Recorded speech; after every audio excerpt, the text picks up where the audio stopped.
Assalamualaikum warahmatullahi wabarakatuh. Perkenalkan, nama saya Halipah.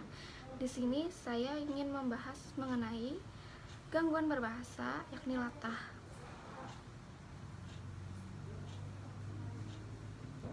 Membahas mengenai gangguan berbahasa yang disebut latah. Latah merupakan kajian menarik karena merupakan fenomena yang lazim dialami masyarakat sekitar, atau dengan kata lain bisa dikatakan latah sudah satu tubuh dengan jiwa dan budaya masyarakat. Malah latah menjadi tren perbuatan atau ucapan dalam pergaulan sehari-hari. Latah merupakan suatu bentuk anomali berbicara yang disebabkan suatu perbuatan atau ucapan yang terjadi secara spontan akibat seseorang terkejut atau dikejutkan.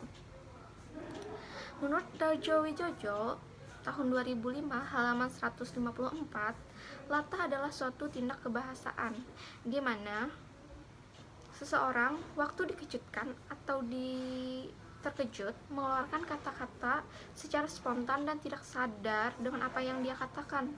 Latah mempunyai ciri-ciri sebagai berikut. Yang pertama, latah hanya terdapat di Asia Tenggara. Kedua, pelakunya hampir selalu wanita. Ketiga, kata-kata yang dikeluarkan umumnya berkaitan dengan seks atau alat kelamin pria atau jantan, dan kalau kejutannya berupa kata, maka orang yang latah juga bisa hanya mengulang kata yang telah disebutkan. Teori mengenai latah menurut beberapa penelitian memang benar, namun sekarang teori tersebut sudah tidak relevan. Pada kenyataan yang ada, sekarang banyak sekali remaja yang berpendidikan tinggi, baik dari golongan ekonomi bawah maupun menengah ke atas, yang mengidap perilaku latah. Jumlah orang latah yang sebagian besar adalah wanita, karena masyarakat wanita terikat dengan peraturan atau norma yang sangat membatasi ruang lingkup mereka. Jenis-jenis latah. Pertama, ekolalia merupakan jenis latah dengan menirukan perkataan seseorang.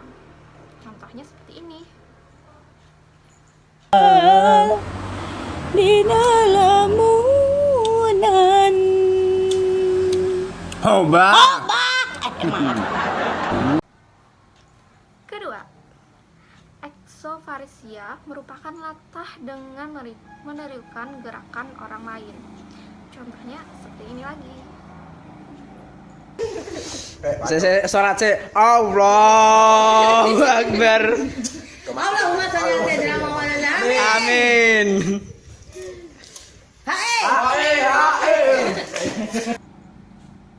Yang ketiga, kaprolalia. Penderita latah jenis ini secara spontan akan mengucapkan kata-kata yang dianggap tabu atau jorok, yang biasanya kata-kata mereka menyangkut alat kelamin laki-laki. Contohnya seperti ini. Ayo turun dulu, turun biar bapak yang bawanya, biar saya mau. Yuk turun ibu. Dekat. Balik tekan lagi. Ayo turun ya, turun. Maju lagi tekan jangan.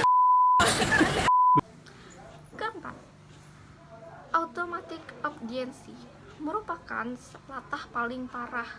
Ketika mereka terkejut secara spontan dan tanpa sadar, mereka akan melaksanakan perintah dari orang lain. Penderita latah jenis ini tidak akan dapat mengontrol apa yang sedang dia lakukan sampai dia sadar ketika selesai melakukan tindakan tersebut.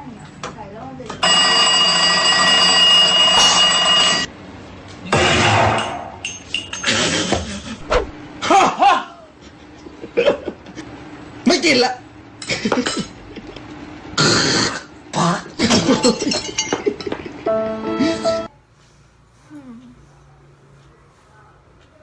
Apa sih penyebab latah? Penyebab utama latah adalah kecemasan atau tertekan gara-gara stres.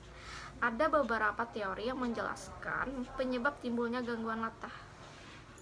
Teori pertama, teori pemberontakan. Dalam kondisi latah, seseorang bisa mengucapkan hal-hal yang dilarang tanpa merasa bersalah. Gejala ini semacam gangguan tingkah laku yang tidak terkendali untuk mengatakan atau melakukan sesuatu. Teori kedua, teori kecemasan. Gejala latah muncul karena yang bersangkutan memiliki kecemasan terhadap sesuatu tanpa dia sadari. Teori ketiga, teori pengkondisian. Inilah yang disebut latah karena ketularan.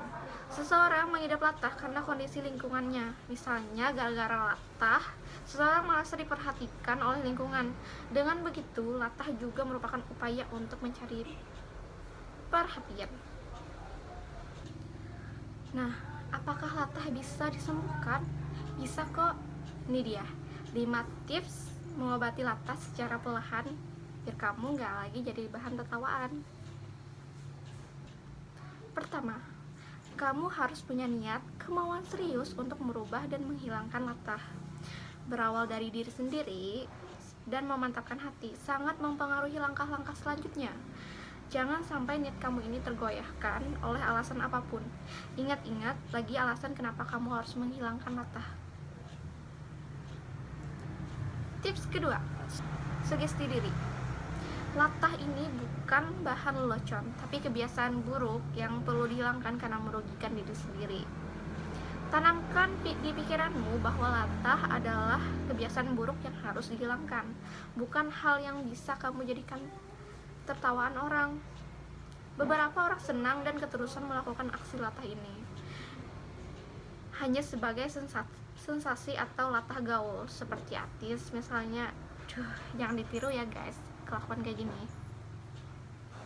Yang ketiga, buat dirimu senyaman dan setenang mungkin supaya nggak mudah kumat ketika dikejutkan. Pada dasarnya, orang yang mudah latah itu gampang banget panik dan kaget. Nah, ketika kaget, cobalah untuk tenang. Caranya, tarik napas panjang atau nyanyikan lagu-lagu yang menyenangkan. Atau kamu bisa lakukan latihan relaksasi, meditasi, dan konsentrasi secara rutin. Jika memang perlu ketenangan, keluarlah dari lingkungan yang membuatmu stres dan berpotensi memunculkan latah. Ya, kadang memang menjauh lebih baik. Keempat, janji dan komitmen pada diri sendiri bahwa kamu sedang melakukan terapi, biar latah nggak balik-balik lagi. Buat aturan main sendiri untuk upaya penyembuhanmu. Janji pada diri sendiri untuk nggak latah saat sedang kaget, antara lain dengan menghukum diri sendiri setiap kali kamu latah. Misalnya, kalau hari ini kamu berhasil nggak latah, kamu dapat hadiah. Tapi kalau gagal, kamu dihukum. Terserah mau hadiahnya apa, mau hukumannya apa, tergantung dengan niat diri sendiri. Misalnya nih, kamu bikin penyanyian bahwa kalau kamu berhasil nggak latah, kamu akan makan makanan favoritmu. Tapi setiap kali kamu latah, kamu harus mentraktir temanmu. Nah, lo pilih yang mana nih? Mau makan makanan favorit kamu atau mau mentraktir teman kamu? Yang kelima, tegaslah kepada mereka yang hobi menggodamu. Katakan bahwa jadi orang latah itu capek. Teman-temanmu mungkin gak sadar betapa lelahnya menjadi seorang latah. Panik berlebihan, selalu terkaget-kaget, dan akhirnya sering jadi bahan ejekan. Nah, setidaknya minta bantuan pada teman-teman agar mereka nggak memancing latah kamu keluar. Minta tolong juga pada mereka untuk selalu mengingatkan bahwa kamu sedang dalam program menghilangkan kebiasaan latah. Nggak perlu malu atau khawatir untuk meminta bantuan ya. Gak usah capek-capek dan mahal-mahal periksa ke dokter. Latah pun kamu sembuhkan secara perlahan. Semangat!